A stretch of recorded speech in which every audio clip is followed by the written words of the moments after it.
In today's Reddit story, my girlfriend cheated, then had the nerve to say, "You should thank me. At least now you know you're not good enough." I didn't get angry, I just waited. This morning she was screaming and crying into my intercom, begging for forgiveness.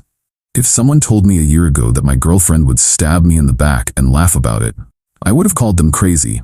Billy wasn't like that, or at least I thought she wasn't. But I guess that's the thing about betrayal. It never comes from your enemies. I met Billy, 29F, at a mutual friend's party. I wasn't even supposed to be there, but my best friend Mark had dragged me along, saying I needed to have more fun.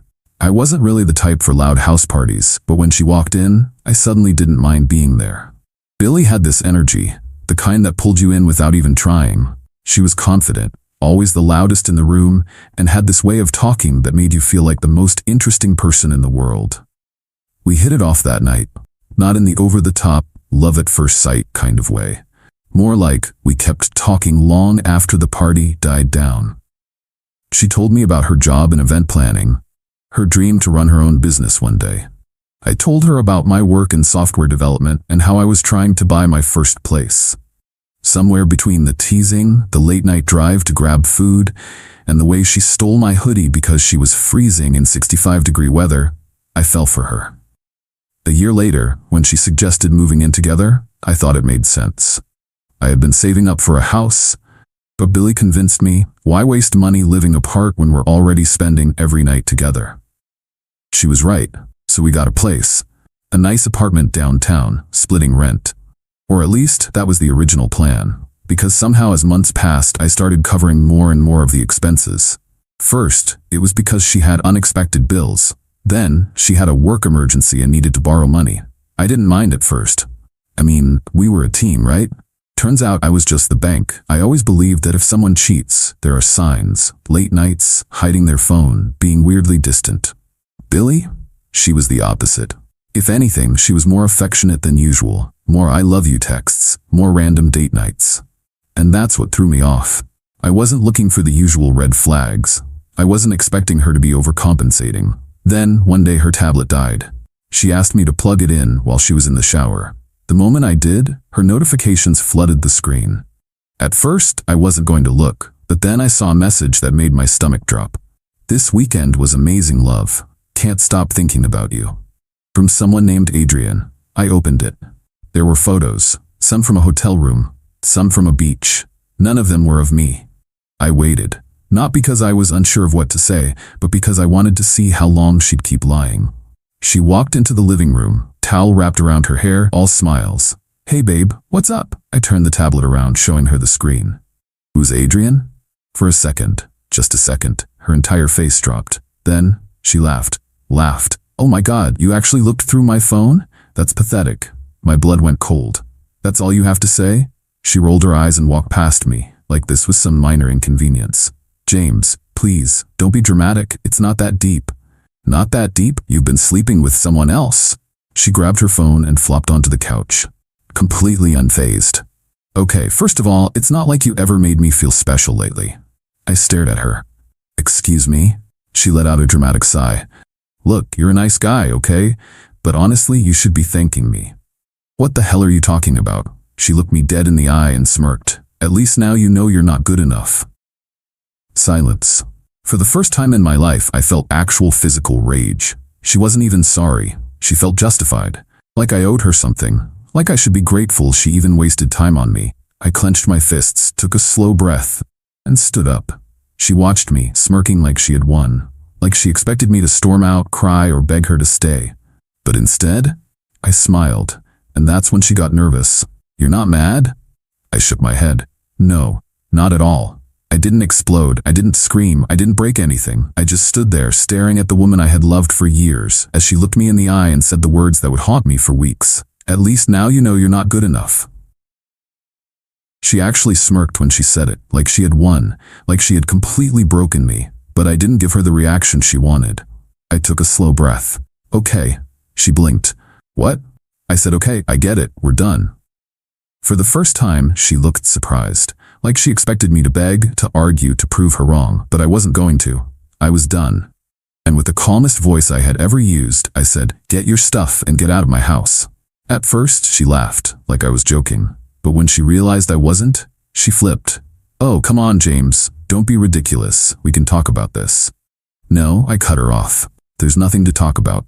You made yourself clear. Now pack your stuff." She tried everything.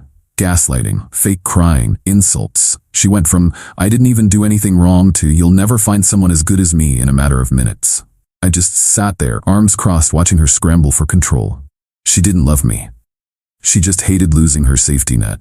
But I was done being a fool. By the end of the night, she was out of my apartment. And just like that, Billy was out of my life. Or so I thought. The first few weeks, I told myself I was fine.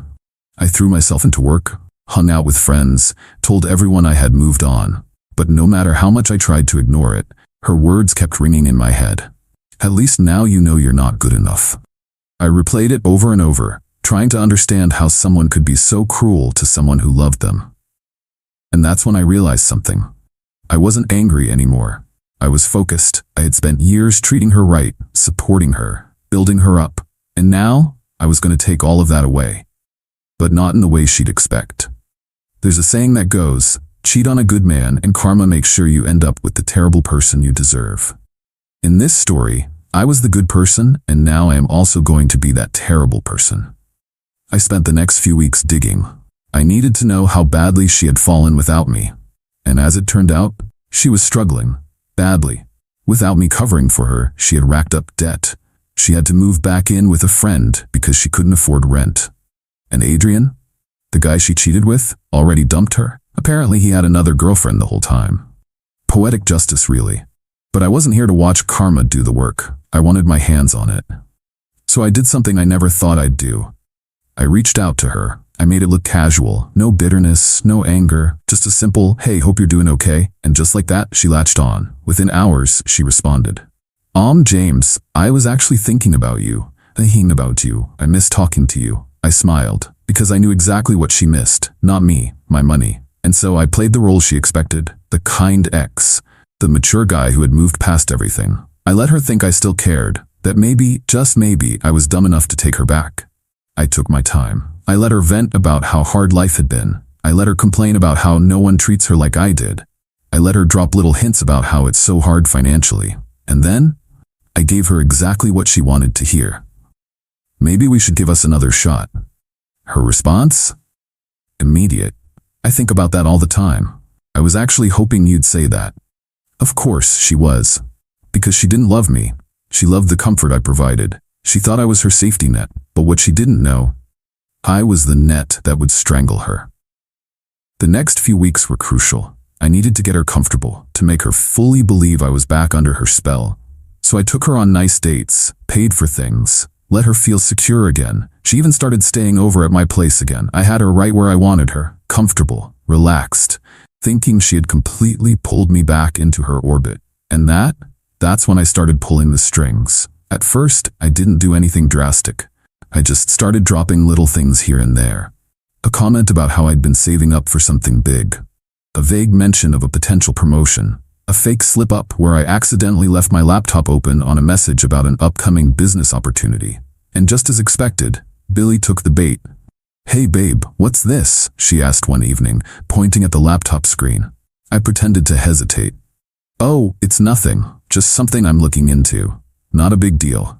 Her eyes flickered with interest. "Is it about money?" she asked, way too casually. I shrugged. "Maybe, just thinking about investments and stuff." And just like that, she was hooked. Because Billy? She wasn't just back with me for comfort. She was back because she saw me as a stepping stone to something bigger. And I was going to let her believe it, until the very last moment. A week later, I hit her with the biggest lie yet. Over dinner, I sighed dramatically and ran a hand through my hair. "You okay?" she asked. I hesitated, just enough to make her lean in. "It's just," I exhaled. I wasn't going to say anything, but something's happened, and I don't know how to feel about it. She put down her fork. What happened?" I paused, pretending to struggle with the words. Then, with just the right amount of hesitation, I dropped the bomb. "My uncle passed away." Her face shifted, part concern, part curiosity. "Oh my God, James, I'm so sorry. Were you close?" I shook my head, "Not really. But he left me something. A lot, actually." I could see the gears turning in her head. "Like money?" I rubbed my temples. Yeah, a lot of money, but I don't even know if I want it. She leaned forward, eyes gleaming. James, what are you saying? Of course you should take it. I sighed, acting reluctant. It just feels weird, you know? I mean, money can't replace family. She grabbed my hand, squeezing it. James, listen to me. This is a blessing. You deserve this. I pretended to think about it, then I smiled. Maybe you're right. And just like that, I had her exactly where I wanted her. From that moment on, Billy acted like a whole new person. She was sweeter, more affectionate, more invested. Because now, she didn't just see me as her comfortable backup plan. She saw me as her golden ticket. She started talking about the future, dropping hints about moving into a nicer place, taking vacations, even bringing up marriage again. I let her get comfortable, let her start making plans in her head. Then, the night before I executed my final move, I made sure to seal the deal. Billy, I said, sitting her down on the couch. There's something I need to know. She looked at me with wide, expectant eyes. Anything, babe. I took her hand in mine. Do you trust me? She nodded without hesitation. Completely. I smiled. Good, because tomorrow, everything changes. Billy thought she had me wrapped around her finger again. But what she didn't know, she was about to fund her own downfall. Billy worked for an event planning company. Her latest project? Organizing a high-profile charity event for disabled children. The organization had already transferred a large advance budget to her company, and since she was the lead planner, she had direct control over those funds in her bank account. It was supposed to cover venues, decorations, catering, and guest arrangements. A responsible person would never touch that money for personal use. But Billy? She wasn't responsible. She was greedy, and all I had to do was make her desperate. That morning, I woke up and kissed her on the forehead. Babe, I have a long day ahead. Legal stuff for the inheritance. It's going to be exhausting. She smiled. I still can't believe how lucky you are. Yeah, I chuckled. It's a life changer. She had no idea she was talking about my life, not hers. As I left the house, I wasn't heading to a lawyer's office. I parked my car down the street, just out of sight. I wasn't going anywhere. I needed to watch everything unfold. At 12 p.m., the first knock on the door came. Billy opened it to find a delivery guy in uniform holding a large box. Package for James Carter, the man said, handing her an invoice. $5,000. Payment due on delivery. She frowned. Wait, this must be a mistake. James didn't tell me. She called me immediately. Hey babe, a package arrived. They're asking for $5,000. What is this? Me with a rushed voice. Oh, that. Yeah, I forgot to tell you. It's for us, babe. Can you pay for now? I'll pay you back as soon as I get home. Billy, 5,000? That's a lot, James. Me, sounding distracted. I know, babe, I know. But trust me, it's worth it. Look, I'm in a meeting. Just cover it for now, okay? Love you. And I hung up. I watched for my car as she hesitated, then sighed and paid. At 1 p.m., another knock, another delivery. $2,000 due on delivery. Same reaction, same phone call. James, another package is here. This is getting ridiculous. What the hell is all this for? Me, laughing lightly. It's for us, babe. It'll surprise you. Just trust me. James, I just paid $5,000. I don't have. Just cover this one, okay? I'll be home soon, and I'll transfer everything back. Click. And once again, she paid. Her personal savings were now empty. At 2 p.m., the biggest box yet arrived.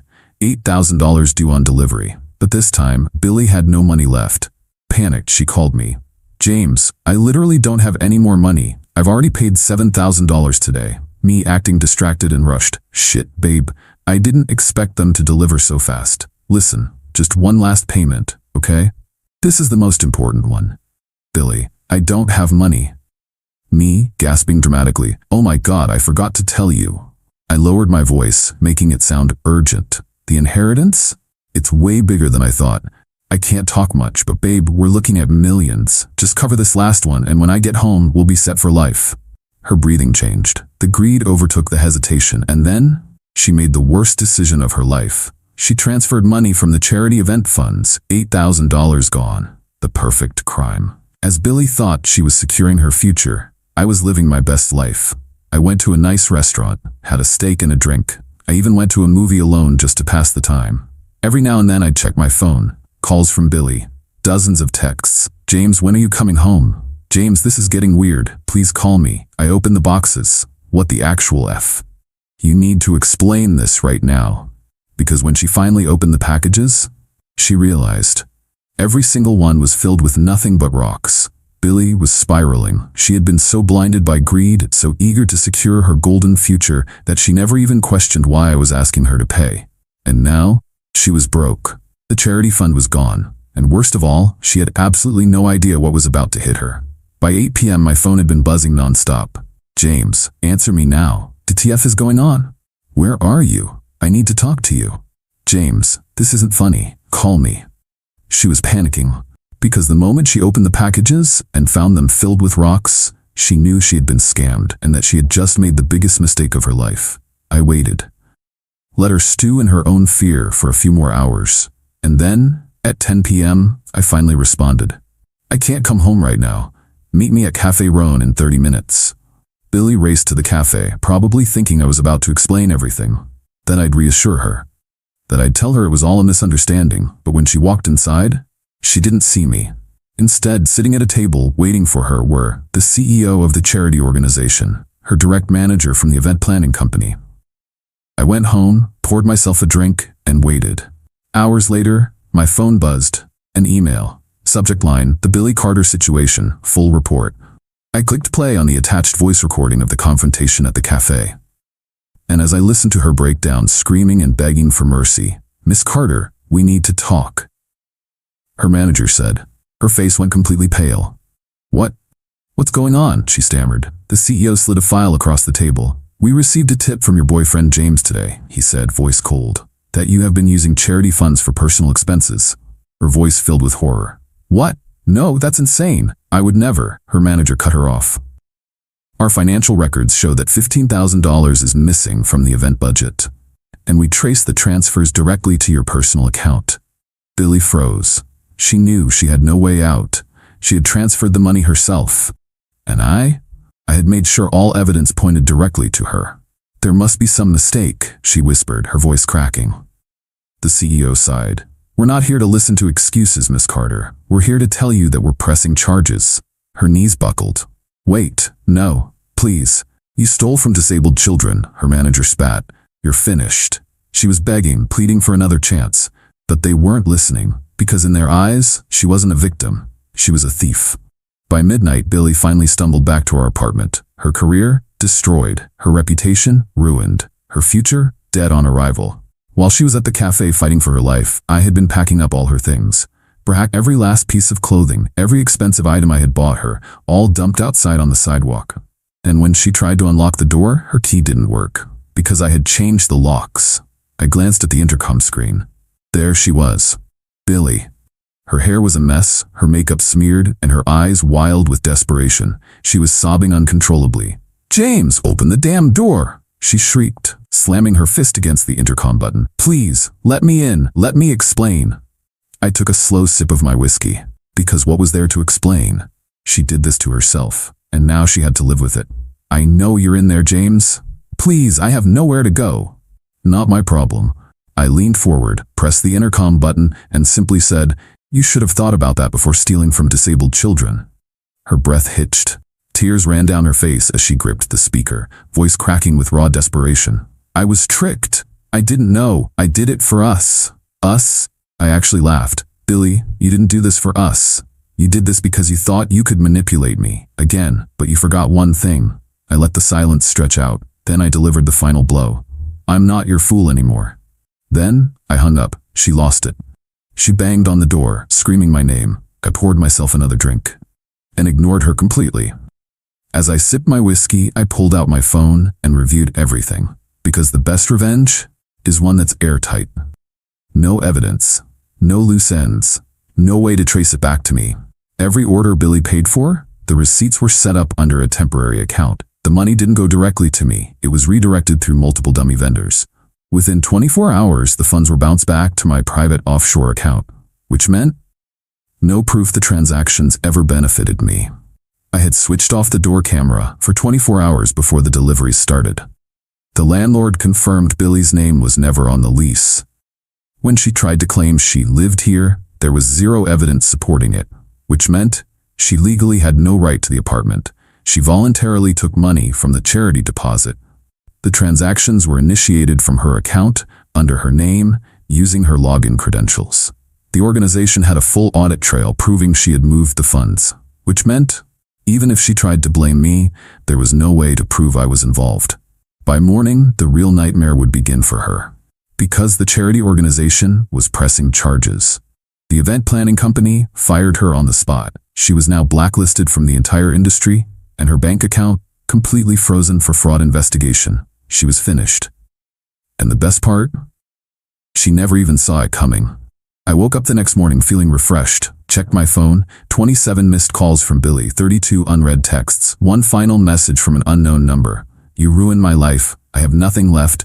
I hope you're happy. I stared at the message, and then I smiled. Because I wasn't just happy, I was free.